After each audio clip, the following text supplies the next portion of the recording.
All right, the non-intro intro of the morning drive, man.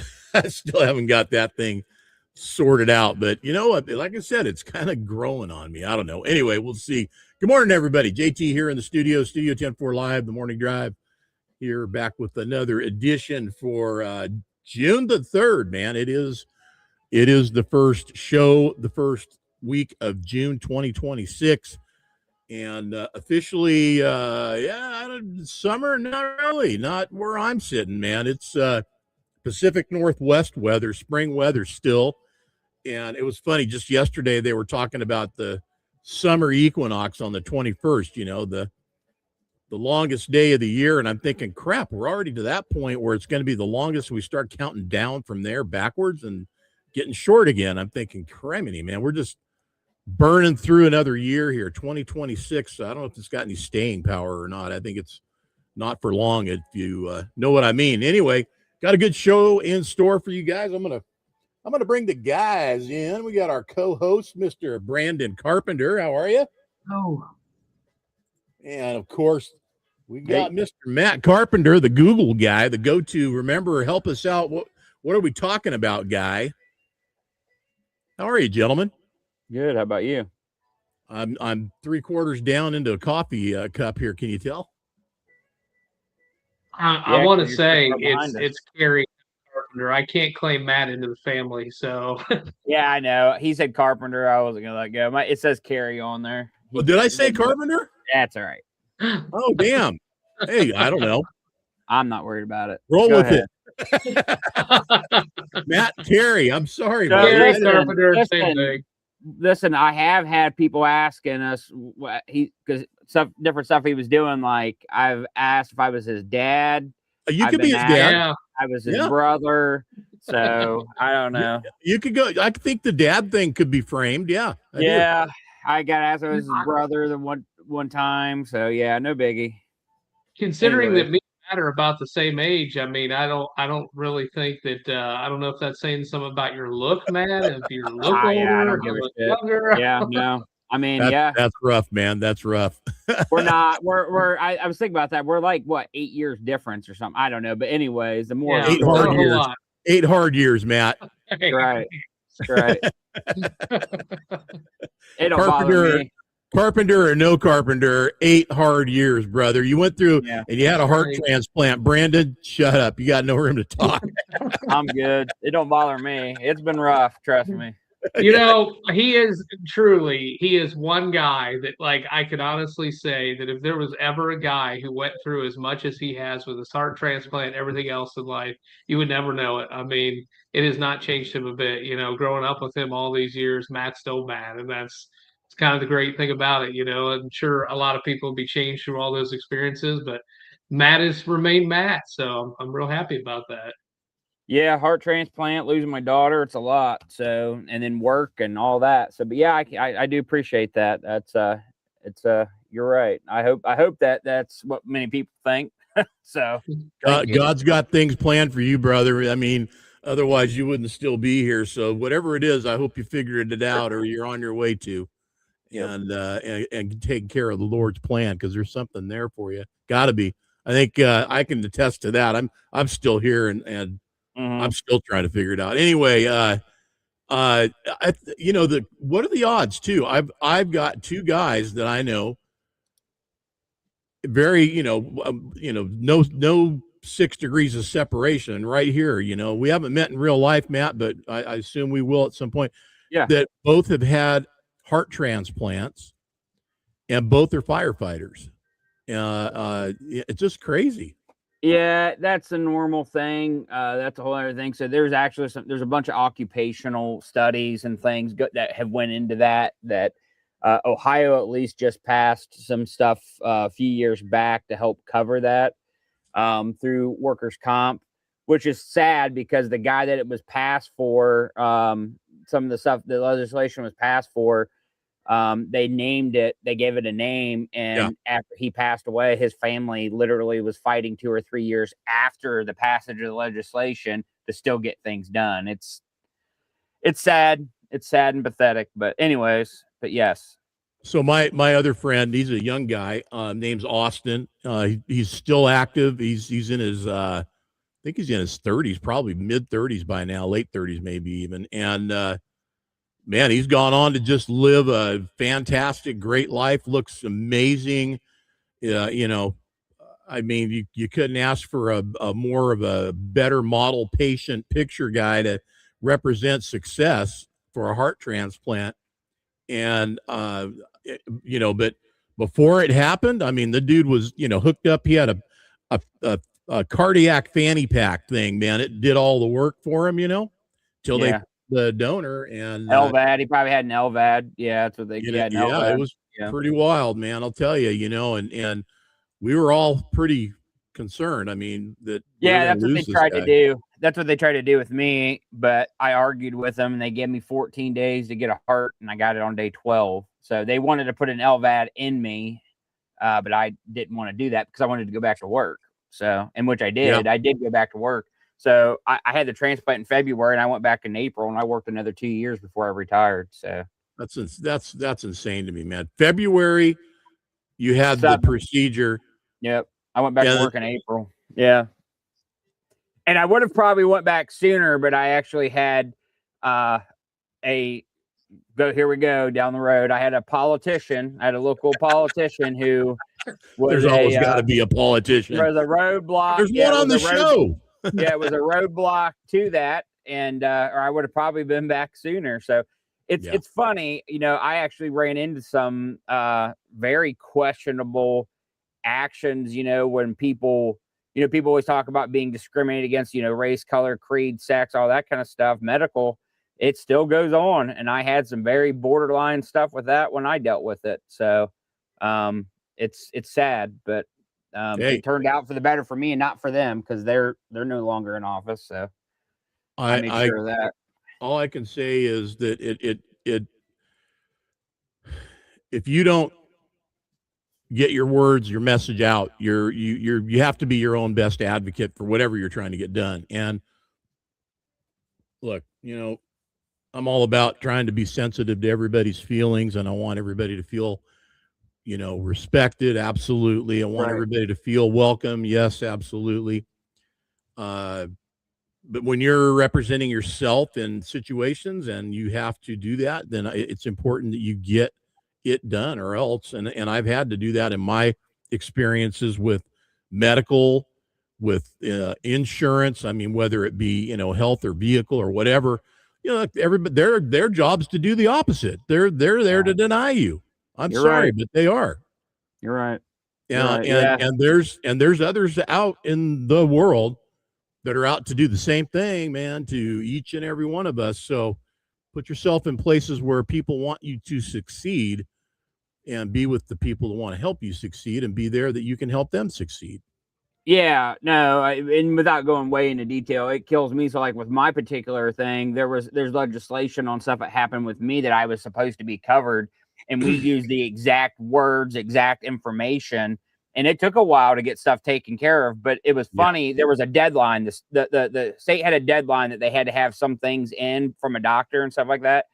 Well, they couldn't come up with enough negative, and the deadline passed, and it was too late. But they still turned stuff in, and I read through it, and it blew my mind.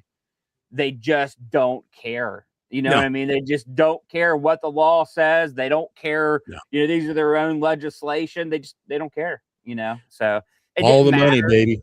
Yeah, right. It had no bearing because it was too late, but it was, you know, it would have been another hurdle to have to fight, because it didn't matter what the law said. They were going to say whatever they wanted. So yeah, follow the money. That's my always go-to of any, you know, answer to most questions to do with any of this stuff. Follow the money. Right. Let's get into it. Oh yeah. I want to say real quick, if you were Somalian in Ohio, though, you'd be taken care of. That's true. That is true. I don't disagree with you. Absolutely. Just Springfield. We Ohio have living centers here too, you know. Hey. Yeah, right. You're right. And that's so that is true. Before Trump got elected, if I was under Biden, I could have like deported myself to Mexico, come back across the border, and everything would have been good. You know, Yeah. I had that cross my mind 6 years ago, whatever it was, and I'm thinking to myself, well, if this is how it's going to go, I have a way to fix this. Right. I'll just support myself and come back. I can redo them. Free Rethink healthcare, this. free cell phone, free place to live, credit card. I'd probably still be in California. Anyway, speaking of California, love that segue. I of course, have to mention it. My former home state is going through a battle right now, and it's on a couple of different, levels. Right now, the gubernatorial issue is the one that's got my attention. While that red represents Steve Hilton and Chad Bianco has a couple of spots in his area down in Riverside, and then up there in Northern California, the area of Northern California that is one of the main parts of California that wants to break away from California. The blue is the concerning, which is the densest populated, and as always, the thrower of everything in the elections of California. Becerra and Steyer are in there, and interesting enough, we'll see what happens. This is just of hours ago, so I don't know yet what's happened, but well, you're not going to, because I don't know if I didn't realize this, because we don't have to go down it, but I've been watching the Spencer Pratt thing just because he's got some great things out. I mean, I mean, it's so easy to vote in California. I was thinking about seeing how I could just send my vote into him to vote for him, but right. I was trying to understand what's going on, and so they're talking about their stuff's not going to be. It could be July before they actually put stuff down. Now, with the governor, same thing as what this mayor race is. They have to have at least over 50%. If they don't, then they have to go to the runoff in November. Yeah, which is something that, interesting enough, Brandon, that's kind of what you're dealing with now. Brandon he got a nomination for the Republican Party, but he doesn't take off. He's still got to run again in November and doesn't take office. If this, somebody would have won 50% of the vote, they would be good. But it's just interesting that, because I'm reading stuff and they're talking about how they've got so long to get mail-in votes in, and they're going to have to count this and on and on and on and on. It's just, how the hell, how do you have an election? I mean, it's crazy. So here's a funny one. And Jeff, good morning to you. Jeff Patello Custom Trucks down there in down in California. Funny you should say you wished you could, mail in a Spencer Pratt ballot, and I might still. I think I can still get it in. So I'm gonna try. There's time. I was notified by California to be sure and vote and get my vote in because it counts. Yet I am not a California resident any longer and haven't been for 3 years. So, and I'm registered here, so I'm where I live, not in California. So there's truth in all of that. So I wondered if I would have I haven't gotten it, but I was notified by them to take care of, voting. Right. I wonder if I did receive it. If it went to my old address, it probably did. Right. If I sent it in, would it count?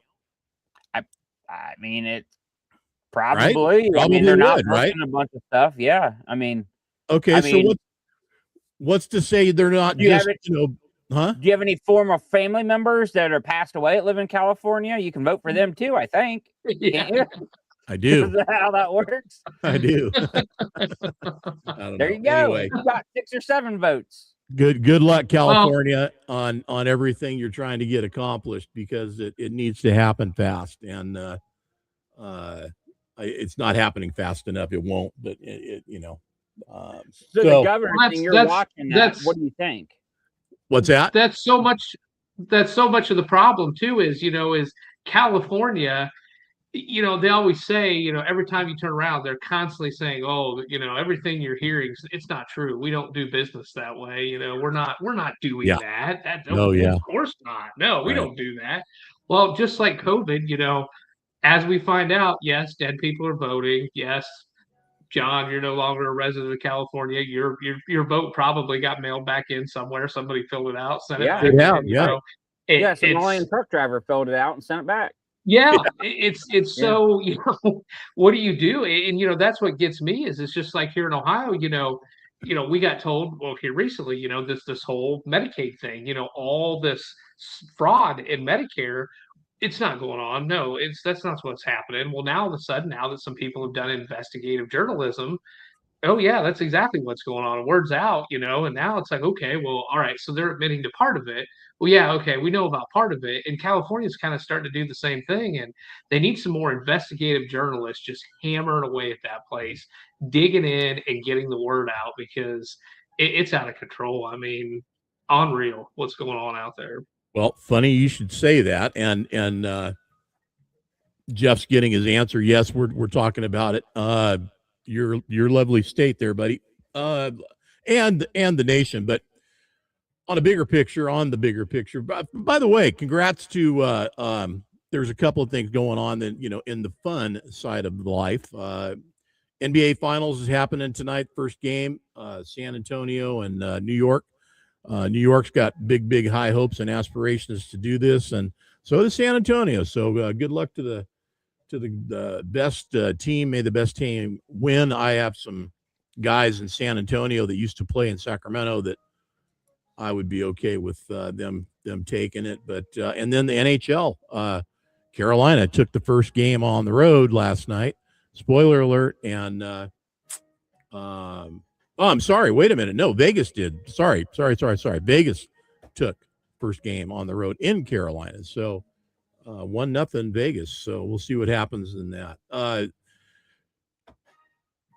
News cycles, immediate things that are going on in our world that have to do with what should the media do, what are they doing, and why are they doing it, and this is directly related to us. So there's been a lot, and we've had some guys here on the show on the morning drive and on the weekly update directly involved in some of the things that are going on out here, and the discovery of what's going on in our industry, and things that have been, the truckers' fables and talk, and over the radio, sitting at the truck stop at the table, and everybody's talking about whatever they think is going on.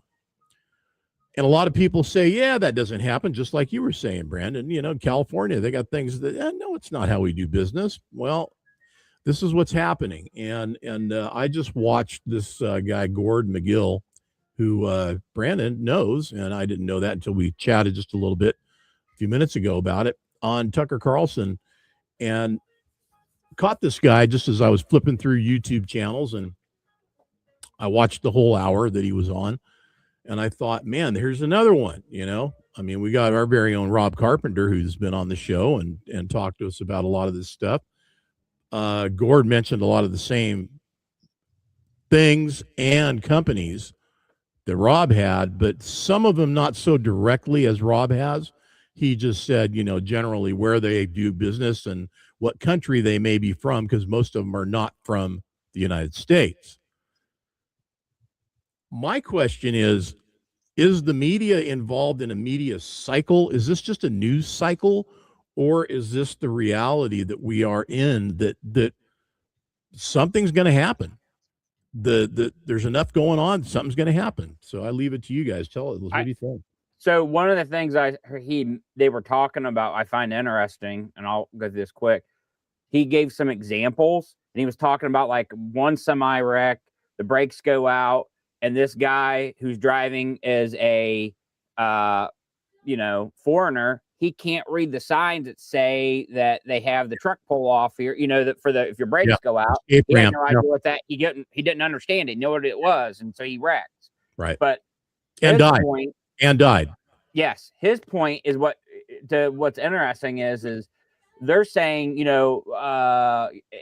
everything else, like, guns are this big killer. Now they're saying distracted driving is this big killer. His point, some of it is, it's not the smartphones, it's not the distracted drivers, it's are, the uneducated, I guess, or the not from here, or they're just basically being put behind the wheel and saying, here you go, with a tap on the back.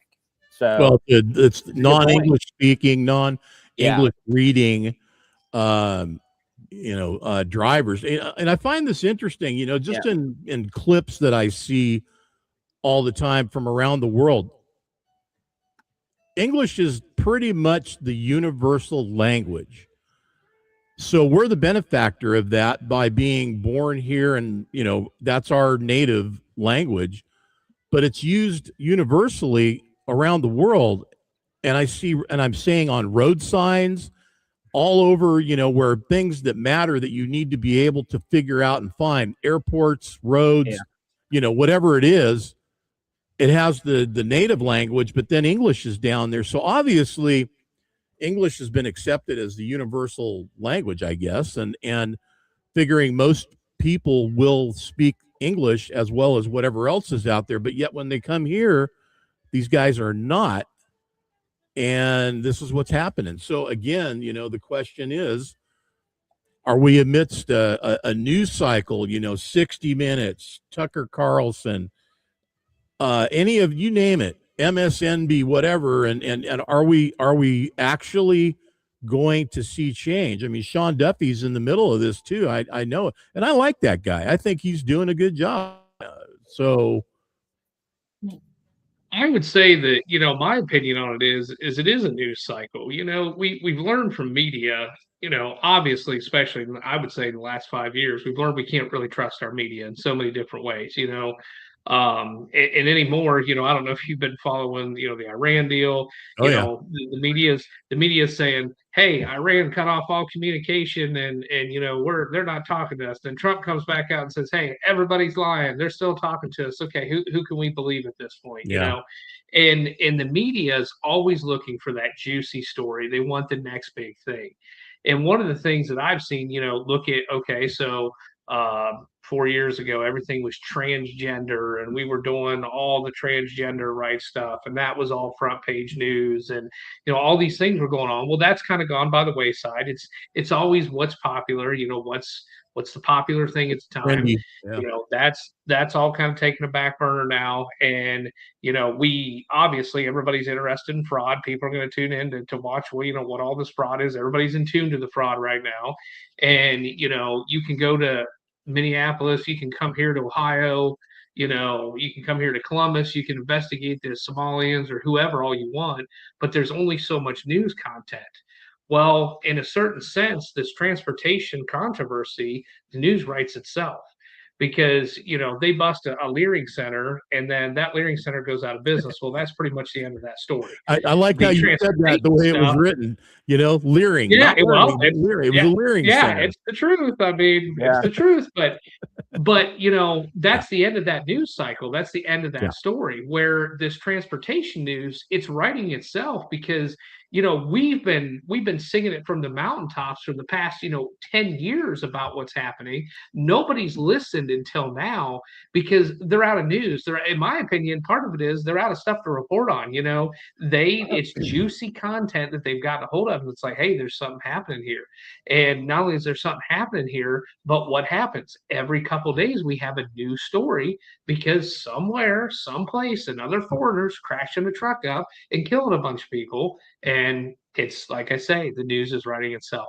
All they got to do is report. I don't even know if foreigner is the right description. The non-domiciled CDL holder is probably up there at the top of the list. Not for so illegal alien or someone. I'm just trying to I'm just trying to wrap it around and make it make sense, because and honestly, now here's the other thing. So if I'm not mistaken, and it might not be the guy that you were talking about, Matt, but there was other guys that Gord brought up in his conversation with Tucker Carlson about these guys that are out there that are getting into incidents, whether it's an accident or pulled over for something, and they don't even have a freaking license. They got nothing. They got nothing. How did that guy end up behind the wheel, man? I remember when I was driving, dude, if you didn't have all your stuff in a row, you didn't get hired. It wasn't happening. Well, not that I worked for anybody. I mean, as far as submitting your paperwork in to be a sub hauler for anybody, to haul any loads for anyone, anywhere, you had to submit all your paperwork.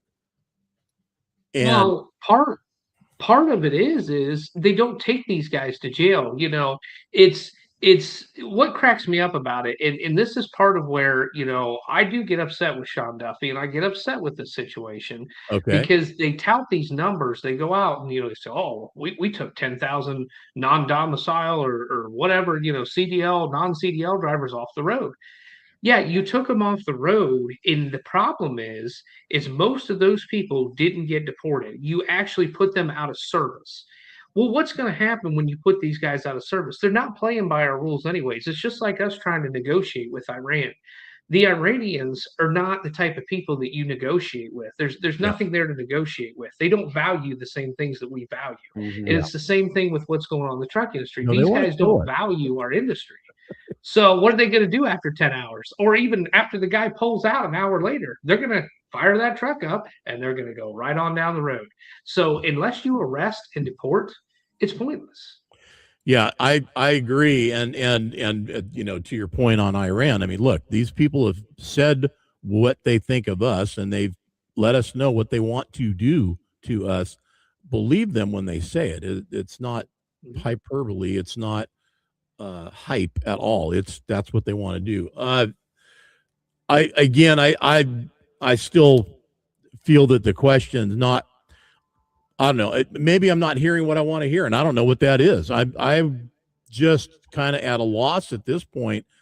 I'd love to have somebody like Sean Duffy on the show and ask him, what is it you intend, or what's the goal? What's the end game? What's at the end of the road here for us to realize if you guys are doing anything at all about what's being, you know, brought all in front of us by all these different resources out here. And I haven't heard or seen that. And the main, you know, and by the way, you know, Gord in his interview brought up a lot of really good points. He went back to 1980 when trucking was deregulated. And when that happened, when trucking was deregulated, for those of you guys that are, you know, younger and don't know what happened, basically any laws that were out there that were protecting owner operators or anybody in the industry were just trashed, and so were the book of business that these guys had while they were out there on the road and doing what they were doing wherever they were doing it at. That became worthless, and that was what these guys had as a retirement back in those days. If they were to ever sell or retire or whatever they were going to do, they basically had their authority to operate, and their rate books for everything that they did where they did it at, all gone. And you know, I got in right at the tail end of all that, to where all the authority was changing in California. PUC was out and CA numbers were in, and yet I had both, because when I came in, PUC was still the regulating authority in California for the trucking industry, which was who oversaw everything. So now, as was discussed by many in front of the camera and on Mike's podcast and so on, there's so many bad actors out there across the world, not just in the United States. In fact, a lot of them aren't even in the United States, but yet they operate in the United States, and they are doing so with, you know, complete not a care in the world. You know, if they get caught, then they that number, whatever that MC number is that they've got for authority, it doesn't matter anymore. They've got another one in the drawer next to them in the desk that they're sitting at that they can bring out. And I know for a fact there's businesses in the United States, because I know some of them that used to do this, that in case of a, you know, catastrophic event in their company, they had that same plan ready to happen if it need be, they had other, another new set of numbers ready to go.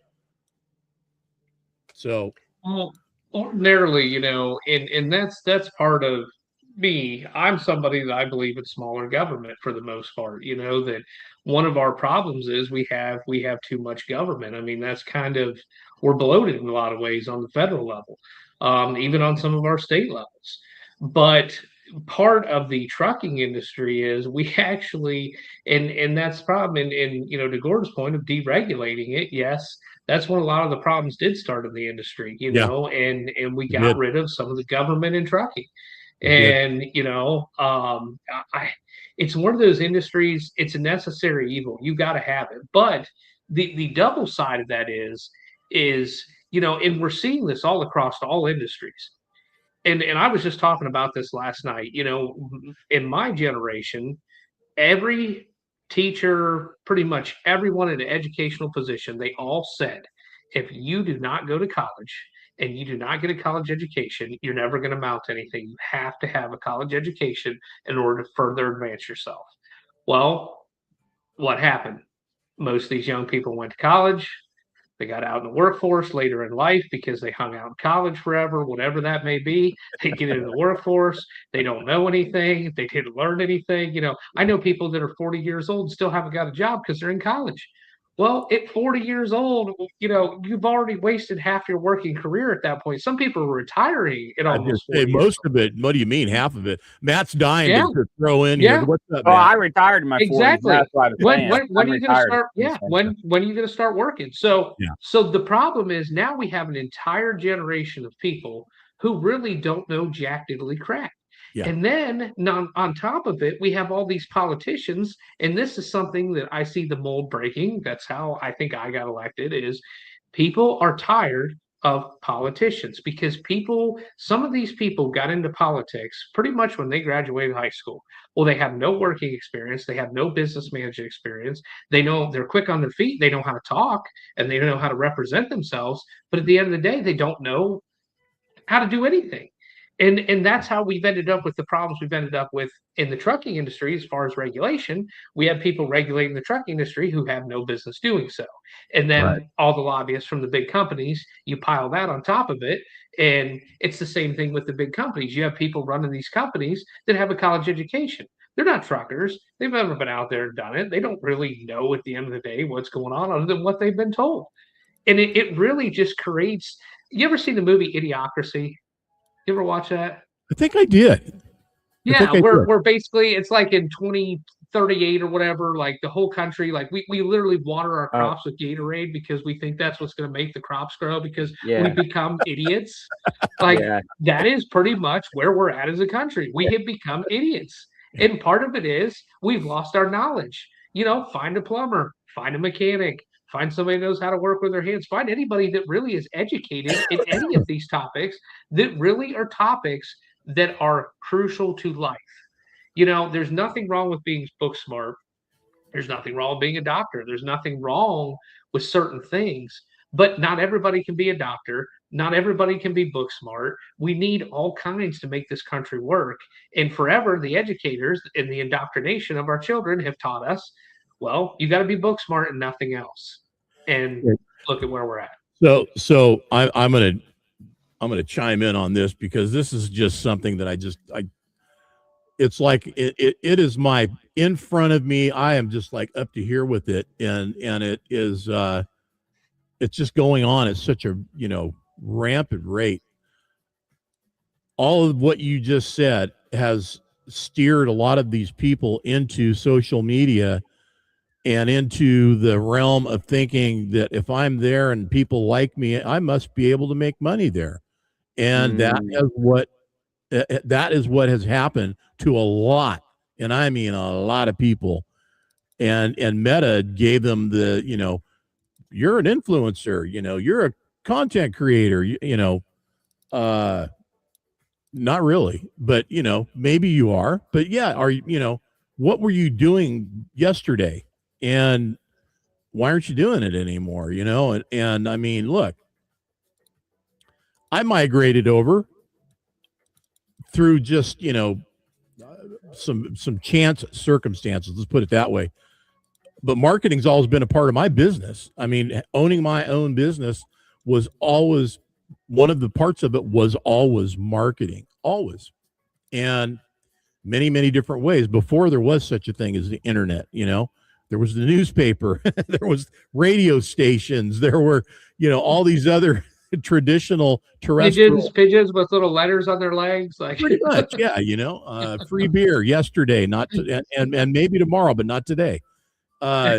So all these things that we used to do to get it out there, now it's just, I mean, look, it's ridiculous, man. There's so many things that are going on. Magazines, One Armed Bandit. How you doing, buddy? And it's going good. Thanks. I hope you're doing well. Yeah, magazines, listen, magazines have had any print media, and us included, has had a tough go of it. Luckily, we've got dedicated followers and, people that just want their 10-4 magazine and still do, and we still get new subscribers. So it's, it's not totally done, but there's a place for it. Some of the most popular magazines that were out there in the world no longer have a print version. Playboy magazine, hello. They don't print a magazine anymore. Other magazines have consolidated, and I don't know the group that owns them, but Hot Rod Magazine, Carcraft, start naming all these different, car enthusiast magazines that are out there. They're all under one umbrella on one website, yet they still have printed versions. Hot Rod still does. I used to subscribe to it when I was in California. I did that for a different reason, though. There was a truck we had on the cover that was in Hot Rod Magazine, so I bought anyway. But that being said, there's still a want, a desire, a like for it. But the whole influencer thing that Meta has come up with to change everybody in our accounts, you just automatically by default are a content creator. That's what you pretty much are supposedly. Talk about fraud riddled landscape. Holy hell, man.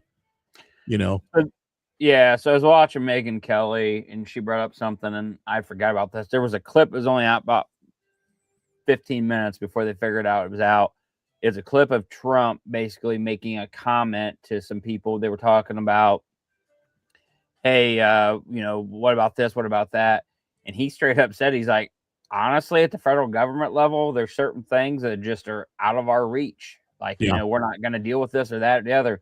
So it goes back to some of the stuff Brandon was talking about, whereas county level, city level, things like that. If you're wanting to see, is the county going to change your medical insurance? No. Is the county going to change, some of the infrastructure? Yes. And so that's what everybody's day-to-day life stuff is. And people need to get involved in that.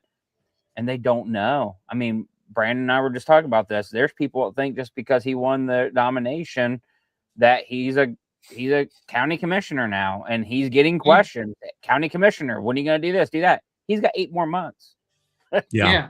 You'd be shocked, the amount of people that have already came up to me and expressed problems in the community and want to know what I'm going to do about it. And I'm like, well, currently nothing. And then they give me that look, and I'm like, well, wait, I voted for you. What do you mean nothing? And I'm like, well, technically, I still have to run in November, and I know it's kind of a shoe-in in this community that even local politicians, everybody's treating me as I've won the county commissioner's seat, but I'm still running in November. I still have to be voted in November, and and just like I was at a meeting last night, and we were talking about how in schools now, government isn't even taught, and that's part of the problem. People don't even understand how their government works. They don't understand how these elections work. Right. And that's another big issue is we've got to get the message out there, and we've got to educate people on how these elections work and the importance of voting and understanding these issues, because just like me, they think that because I won this election that I'm just automatically in. And it's like, okay, they don't even know when I take off. People think I'm already in office. I Mhm. keep getting, how's the job going? Well, it doesn't start until the end of December, guys. Like I gotta be sworn in. I gotta win a whole nother election before I can be So elected. And I know in this town, Democrats yeah. never get elected, but that also gives me plenty of time to screw it up too. I mean, I could be like that dude in Maine right now, with a swastika Oh, tattoo. dude, don't even know. Don't even know that. Right. Yeah, no, that guy. I'm not giving that guy Yeah, anything. And yeah, I'm Brandon, not even giving him. yeah, as much as you are an old soul, I don't know if you remember or even know of Schoolhouse Rock. Do you know? Yes, Yes. yes, yes, Okay. Talk yes, about the making absolutely. of Yeah, Bill. Yeah, yeah, Matt. So here Yeah. you go, man. Schoolhouse Rock was, and this is why our generation gets it. We had Schoolhouse Rock, and yeah, it explained what was, what politics were, what government was, what spelling was, what English was. Now here's a little, I've got more than 15 minutes, and that's because I was in the place to receive it. I knew Bob Duro. Bob really. Duro lived in my hometown and Wow. co-wrote with another guy that was another resident of my hometown all of the Schoolhouse Rock songs. Dave Freshenberg and Jack Shelton. Any of those sound familiar? No. Okay. They were part of. I just was wondering. You were saying co-wrote. I didn't know. Yeah. Bob Dur. Well, this Buddy Jones was the other guy. Buddy Jones was a stand-up bass player around the Monterey Peninsula, and one of his bands was Jake Stock and the Abalone Stompers. Back in the day, all my Monterey people might remember that, man. See the comment, yeah. Hey, We're all old. Bandit, we're all feeling it some days more than others. But bring it back. Yeah. That's the other problem. I mean, I just seen an article about Hollywood's crying. Hollywood's dead. Well, what are we on the 800th Superman movie or whatever? Like whatever happened to sit down and watch 80s movies. Like we used to make movies about people and their day-to-day life. Yeah. And that was spicy enough. And all this educational stuff is gone, and everything now is just future and murder you got to see whatever. The algorithm that I have going on all of like Prime and whatever for all the movies that they're sending my way. It's like I have been transplanted back to 1980 and whatever, and it's to me, I'm like, oh man, that's right, I can watch that. Cool, I love that movie. Yeah, let's do another Weekend at Bernie's, like something. Like it just everything is now just it's nuts. That's what I say. Okay. Even kids, That you was pretty wonder dumb. because you sit there and you look at what's on the TV. It's like there's nothing educational. It's all just futuristic bull crap. I remember being a kid. Turn the TV on when you were a kid. Everything was educational. Yeah. We had Bill Nye the Science Guy. We had all this stuff, and we had Ferris Bueller's Day Off teaching you how to skip school. I mean, hey, thanks for making it right, dude. Making it positive. There you go. That's how it's done, right? Tell me how Pee Wee Herman enlightened us, please. March of 76. I mean, Pee Wee Herman taught you how to. Yeah. March of 76 when Schoolhouse Rock came out. Sorry, I was playing it over here listening. Oh, to yeah. Junction. What's your function? Yeah, man. No, I can't remember yesterday, but give me 40 years ago or so, and I got it 50 years ago, whatever. 50 years ago now. Holy crap, dude. Yeah.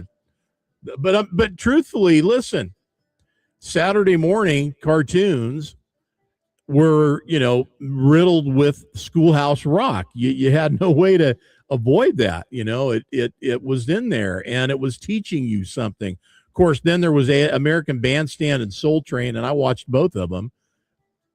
Am I the weird guy? Probably. I don't know, but it just, I don't know. Anyway, there's a different, there's algorithm. There's a different algorithm now than there was then. That's for sure. And like you guys have both said, watch some of the guy on the street interviews, asking questions about current affairs, who's who, what's what. And these people are supposed to be, knowing what's going on. They ain't got a clue, man. They don't know who's anybody and what's going, it's like they got nothing. And these are college kids. The latest groups of them that were interviewed on spring break, and they're just clueless, man. They rattle off a correct answer as a question, like, did I get it?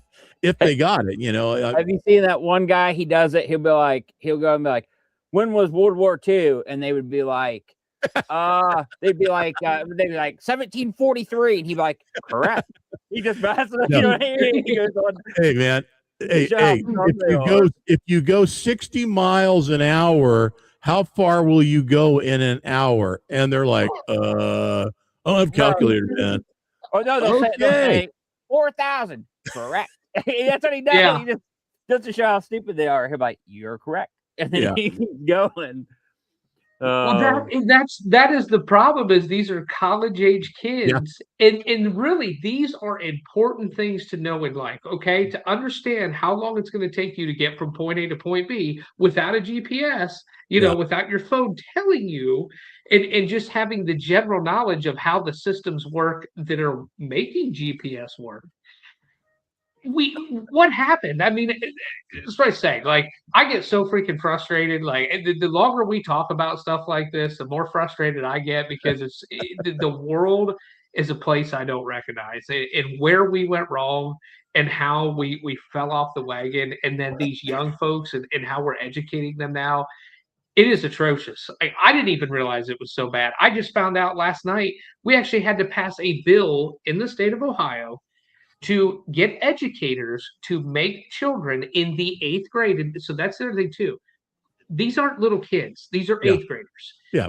I mean, they're still young, but they're not small children. They're teenagers, man. They're adolescents, teenagers. Yeah. They had to pass a bill to make educators make them read the Declaration of Independence, because it's no longer taught in Ohio schools. Now, how ridiculous is that? So you're telling me by 8th grade, they've never even read the Declaration of Independence? They have no clue what's in it. One of the most important documents that this exists in this entire country, and they have no clue. We had that in grammar school, man. We had that in grammar school. Exactly. That was like 4th grade for us, 3rd, 4th grade. And what Bandit says, what's 9 plus 10 equals 21? Remember, I don't remember that. No, I don't. So enlighten us, Bandit. I'd like to. Yeah, I have the.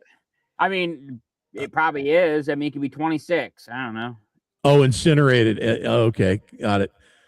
Here, and honestly, I'll tell you something else, man. I was one of the kids in school at a young age, and I mean young age. I was the one that was always picked to read out loud, in class, and so I had really good reading skills. Comprehension level was a little questionable, which means retaining everything and trying to, be able to tell you what I just read. But I could enunciate and share with the class. So they had me do it a lot. But I don't even know if they do that anymore in school. And if they don't, they should, and give it an opportunity for everybody to, be able to do that, because it does a lot of things. It's not just reading out loud for yourself and your classmates. It's you being able to build on those skills in your classroom, to communicate with others, to be able to build confidence, assurance about yourself that you can, take a task and complete it. Simplest levels, dude. I'm breaking it down, and I don't know what's going on in classes anymore, except that there's some weird stuff going on, and there's stuff going on that I certainly don't agree with, and I don't want to get into it. But we've mentioned a lot of it. Education is in trouble, man. I want to.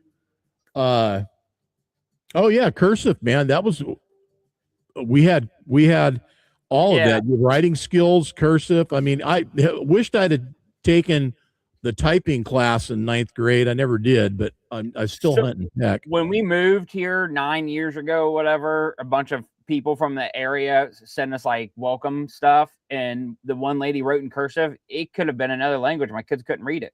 Oh shoot! But we ended up homeschooling our kids. So we homeschooled our kids before COVID, but that was one of the reasons why we did it. I mean, they didn't know checkbooks. I mean, I go on. But my point being is that was that's a story I tell everybody all the time. Like the neighbor left us some food and a cursive thing. My kids are like, "What's this say?" I'm like, "Are you serious?" You know, it's like leaving a rotary phone on the table and saying, "Call somebody." Actual education, you know. Yeah, I know. Yeah. You're right. I agree. Yeah. Oh, Brandon, you vapor locked there, but I want to get this out here. We got this weekend coming up. Some shows that are happening. ATHS is happening in Springfield, Missouri, and if you want to check out what's happening there, aths.org. Plenty of other shows coming up in the immediate future, and I wanted to talk, about the fact that there's a lot of truck shows. Is there going to be a lot of truck shows continuing? I don't know, but it seems like every time I turn around, this new one pops up, on my radar, and that's a conversation probably for next week. But man, I got concerns. I got a lot of concerns about it, and you think they're just getting to be too many two things spread out? I mean, well, it's certainly spread us out, and it's fragmented, and everybody's got a cause, and I think what's going to happen is, what used to be a opportunity for guys to travel around the country, I think what's going to happen is you're going to just see, regional support for these shows only, because that's all you can do, and the numbers therefore are going to be a much smaller turnout for these shows, unless you have something unique and special that people turn out for. And I know of a couple that are that, and then there's the others that are not. So as long as the expectation is there and that's what their model sustains, a smaller regional thing. And there's some good ones out there, man. The Silva Memorial show that I went to was just on point, 75 trucks, and that's what they're staying. That's what they're going to do. That's how it is. We're doing 75 trucks, period. That's it. No more. And they're going to keep that thing going that way. And it's a really good, intimate, calculated vibe. What about the guys, throwing everything into the deal and expecting, 300 trucks, and they get, let's just say they don't. Then what? I guess that kind of takes care of it. And that says, yeah, probably not a good idea to have this show. Arizona done with shows for the summer. I think they are too. Yeah. Just on the fact that it's 120 degrees down there in the summer. So yeah, unless it's an indoor show, but hey, you know what? We used to go to Dallas in August, but it was indoor, and that was, man, that was the hottest place I think I'd ever been, was Dallas, Texas in August for a truck show. When you walk out of the truck show outside, it's like the air getting sucked into the building from the wind coming in. It's like a blow dryer. Vegas was the same way, man. Same deal, man. 105 today down there. Yeah, shoot, man, you guys are on your way. It's nowhere near that where I'm at, and thank God. Anyways, you guys got anything you want to get out and close on before we go? Nope. Time to eat lunch. I just want to say Wheel Jam truck shows this weekend. I know a lot of people are headed there now. That's going to be a really good show. Yeah. Long Haul Paul, Tony Justice, everybody's going to be out there at Wheel Jam. That looks like they're going to hopefully have a good turnout for it. I was supposed to go, but it's looking like right now I'm not going to be able to make it out of town. This summer's turning out to be a summer for me of just full of politics and local events here. So like everything else, you got to pick and choose the ones you do. And that was one that was pretty high on the priority list, but I just don't think it's going to be in the cards to make it out there this week. But for everyone who is out there, enjoy the show. It looks like it's going to be a good time, and hated I can't be there. I guess I've got another one here too. Sunflower Classic, Garden City, Kansas is another show going on this weekend. So, case in point, man, there's 3 shows Missouri, South Dakota, and Kansas. So all within close proximity. For a trucker, yeah. So I mean, how many Yeah. of those shows, if there was one, would all of those people have gone to, and not to try to spread them out over all three? I don't know. I mean, it would be interesting to see who goes where, and how the attendance is on all of those. And then the following weekend you got two more shows that are same thing. Wisconsin and Indiana for the Roy Hubbard and the Midwest Truck Fest by Dickerson Custom Trucks coming up on the 19th and 20th. I don't know. And then Super Rigs after that. So, yeah, that'll be a conversation. We'll have to pick this up next week. Yeah, you could be at a show every weekend. I mean, easily. Oh, yeah, and or more.